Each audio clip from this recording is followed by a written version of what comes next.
Extra Yarn by Mac Barnett, illustrated by John Klassen.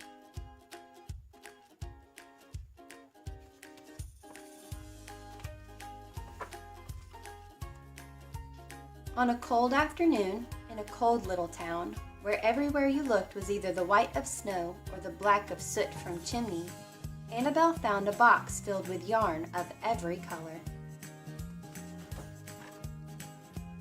So she went home and knit herself a sweater, and when Annabelle was done, she had some extra yarn.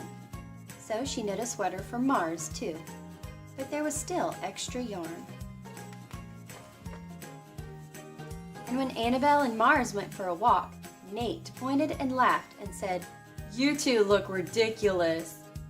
"You're just jealous," said Annabelle. "No, I'm not," said Nate. But it turned out he was.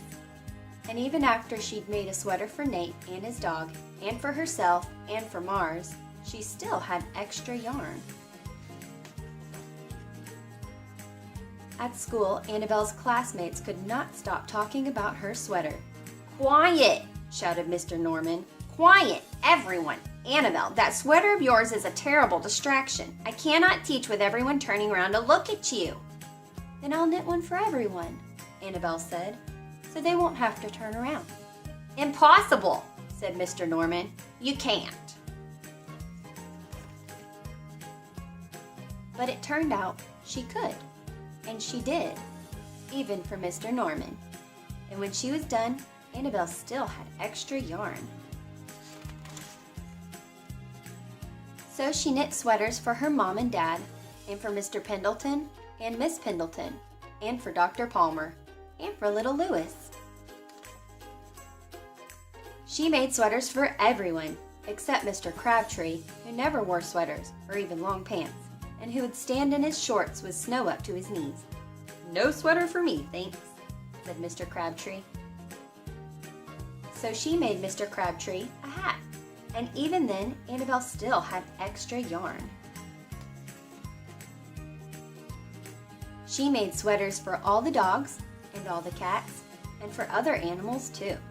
Soon, people thought, soon Annabelle will run out of yarn. But it turned out she didn't. So Annabelle made sweaters for things that didn't even wear sweaters. Things began to change in that little town.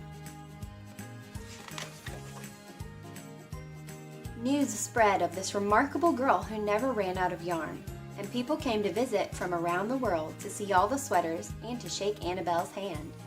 One day, an archduke who was very fond of clothes sailed across the sea and demanded to see Annabelle. "Little girl," said the archduke, "I would like to buy that miraculous box of yarn, and I am willing to offer you $1 million. "No, thank you," said Annabelle, who was knitting a sweater for a pickup truck. The archduke's mustache twitched. $2 million, he said. Annabelle shook her head. "No, thanks." $10 million, shouted the archduke. "Take it or leave it." "Leave it," said Annabelle. "I won't sell the yarn." And she didn't. So that night, the archduke hired 3 robbers to break into Annabelle's house, and they stole the box and took it to the archduke, who set off across the snow and sailed over the sea. Back to his castle. The archduke put on his favorite song and sat in his best chair. Then he took out the box, and he lifted its lid, and he looked inside.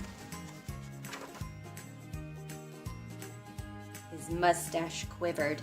It shivered. It trembled. The archduke hurled the box out of the window and shouted, "Little girl, I curse you with my family's curse. You will never be happy again." But